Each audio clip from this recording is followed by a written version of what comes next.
அதற்கு முன்பாக தீபக் ராஜா என்ற இளைஞர் பட்டப்பகலில் மதியம் 2 மணி அளவில் திருநெல்வேலியினுடைய மிக முக்கிய பல்லாயிரக்கணக்கான நடமாடக்கூடிய பகுதியில ஓட்டலில் இருந்து வெளியே வருகின்ற பொழுது அவர் வெட்டிப்படுகொலை செய்யப்பட்டிருக்கிறார்.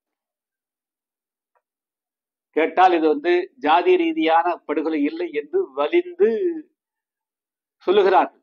சரி, அதுக்குள்ளே நாம் போக வேண்டாம். ஆனா கொலை நடைபெற்றிருக்கிறது இல்ல, அந்த கொலையிலே நேரடியாக 6 பேரோ 8 பேரோ அது பேரை சுற்றி பாதுகாப்பாக அல்லது ஒன்று தப்பினால் இன்னொன்று மீண்டும் ஒருவர் இன்னொன்று செய்வதற்காக 10-15 பேர் இது சம்பந்தப்பட்டிருக்கார்களே.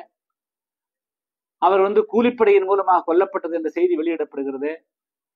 அவர் கூலிப்படையை ஏவியவர்கள் யார்? அந்த கொலையாளிக்கு இத்தனை லட்சம் ரூபாய் வாரி வழங்கியது யார்? அவர் எதற்காக இந்த ஏவ வேண்டும்? இதனுடைய பின்னணி எல்லாம் என்பது காவல்துறை கண்டுபிடிக்கணும்ல. வெறும் கூலிப்படை இது ஜாதிய ரீதியாக படுகொலை என்று சொன்னால் மட்டும் போதுமா? நாம் என்ன சொல்றோம்? ஒரே சாதிக்குள் படுகொலை செய்து கொண்டாலும், இன்னொரு சாதி மோதிக்கொண்டாலும், இன்னொரு மதம் மோதிக்கொண்டாலும் எல்லாமே தவறு என்ற அடிப்படையில் தான் பார்க்கிறோம். திருநெல்வேலியினுடைய ஒரு பட்டப்பகல 2 மணிக்கு 15 பேர் கொண்ட கும்பல் ஒரு இளைஞனை வழிமறைத்து படுகொலை செய்யணும்னா அந்த பகுதியில எப்படி மக்கள் ஒரு பொருள் வாங்குவதற்காக கிராமங்கள் இருந்து எப்படி வருவாங்க?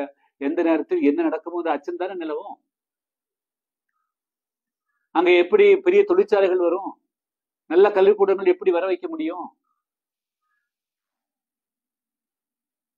வெறும் காவல்துறை செய்த செய்திகளை மட்டும் கசிவிட்டு விட்டால் போதா. இது சாதி ரீதியான படுகொலை இல்லை, சாதி ரீதியான படுகொலை இல்லை என்று சொல்லுவது மூலமே அது சாதி ரீதியான படுகொலை என்பதை போல வந்துவிடும் போல தெரியுது. இதுல சாதி ரீதியான படுகொலையே இல்லை அல்ல என்பது முக்கியம். இது இந்த கொலையை யார் செய்தார்கள், எதற்காக செய்தார்கள்? அதே செய்திகள் வருகின்றது. 20 லட்சத்துக்கு பேசி 18 லட்சம் ரூபாய்க்கு முன்பணமாக கொடுக்கப்பட்டிருக்கிறது. இதெல்லாம் என்ன கலாச்சாரம்? ஒரு இளைஞனுடைய உயிர் போயிருக்கிறது. 3 பேரோ 4 பேரோ கைது செய்திருக்கிறார்கள். அது அத்தனை பேரும் உண்மையான குற்றவாளியா இல்லையா? அப்ப படித்த இளைஞர்கள் வெறும் சில 1000 ரூபாய்க்கு கொலைக்கு போகக்கூடிய அளவிற்கு இதுக்குத்தானா கல்விக்கூடங்கள் இருக்குது? இதுதானா ஒரு நல்ல சமுதாயத்தை வடிவமைப்பது? இப்படித்தானா தமிழ் சமுதாயம் கட்டியமைக்கப்பட வேண்டும்? எப்படி தென் தமிழகத்துல ஒரு தொழிற்சாலை கொண்டு வர முடியும்? எனவே காவல்துறை இது வெறும் சட்ட ஒழுங்கு மட்டும் பார்த்து கொண்டு இந்த வழக்கு இது ஏதோ ஒரு வழக்கு என்று நீங்க பார்க்காம கடந்த ஒரு வருஷத்துக்குள்ள 400க்கும் மேற்பட்ட படுகொலைகள் எப்படி நடந்தது? அப்போ ஏதோ ஒன்று அங்கு காவல்துறை கண்டுபிடிக்க முடியாத அல்லது காவல்துறை கண்டுகொள்ளாத ஒரு பிரச்சனை இருக்குன்னு தெரியுது. அதனால தமிழ்நாடு அரசு இது ஒரு சிறப்பு குழுவை நியமித்து தென் தமிழகத்துல நிரந்தரமாக அமைதியை கொண்டு வருவதற்கும் இந்த கூலிப்படை கலாச்சாரத்துக்கு நிரந்தரமாக முற்றுப்புள்ளி வைக்கக்கூடிய வகையில, கூலிப்படையில யாரு எந்த ஜாதி இருந்தாலும் சரி, எந்த மதத்தை சேர்ந்திருந்தாலும் சரி, கூலிப்படைனா கூலிப்படை தான். அது ஈவிரக்கம் காட்ட வேண்டிய அவசியமே கிடையாது. கூலிப்படை காவலர்கள் ஜீப்ல கூட்டிட்டு போற போதே கொல்றான். அப்படித்தானே பழனி என்ற ஒருவன் ஒரு 5-6 வருடங்களுக்கு கொண்டாங்க.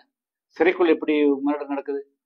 ஸோ அப்போ எங்கெங்கயோ நெக்ஸஸ் ஆர்ஆரோட தொடர்புகள் எல்லாம் இது பெரிய அளவிற்கான கொலையாளிகள், கொலை செய்யக்கூடியவர்கள். கூலிப்படை கலாச்சாரங்கிறது தென் தமிழகத்துல மிகப்பெரிய அளவுக்கு இது ஒரு புதிய ஒரு கலாச்சாரமாக மையம் கொள்ள பல சதிகள் நடக்கிறதா தெரியுது. இது தமிழ் சமுதாயத்திற்கு நல்லதல்ல. சட்ட ஒழுங்கை இப்படி இது மூலமாக காப்பாற்ற இயலாது. அதனால இந்த கூலிப்படை கலாச்சாரத்துக்கு நிரந்தரமாக முற்றுப்புள்ளி வைக்க வேண்டும் என்று சொன்னால் இந்த தீபக் ராஜாவினுடைய இந்த பட்டப்பகல் கருண கொடூரமான படுகொலையை உதாரணமாக வைத்துக்கொண்டு அந்த கொலையாளிகளுக்கு பணம் கொடுத்தது யார், அவர்கள் எதற்கு கொடுத்தார்கள் என்பதையும் உலகுக்கு அம்பலப்படுத்தணும். இதனுடைய மூலத்தை கண்டறிந்து அதை வேரோடு இந்த கூலிப்படைகளை வேறறுக்க வேண்டும். அதைத்தான் தமிழ்நாடு காவல்துறையும் தமிழ்நாடு அரசும் செய்திட வேண்டும். தேவைப்பட்டால் என்ஐஏ போன்ற ஒரு புலனாய்வு அமைப்புகள் கூட இதில் வந்து தலையிட வேண்டும். இதை வந்து வெறுமனே சாதிய மோதல் என்று ஒதுக்கி விடாமல் எப்படி வந்து தீவிரவாத அமைப்புகளை என்ஐஏ போன்ற தேசிய புலனாய்வு மையம் ஆய்வு செய்கிறதோ அதுபோல என்ஐஏ இடத்துல கூட இந்த பிரச்சனையை வந்து தமிழ்நாடு அரசு கையாள முடியவில்லை என்றால் இது என்ஐஏ இடத்துல ஒப்படைக்க வேண்டும்.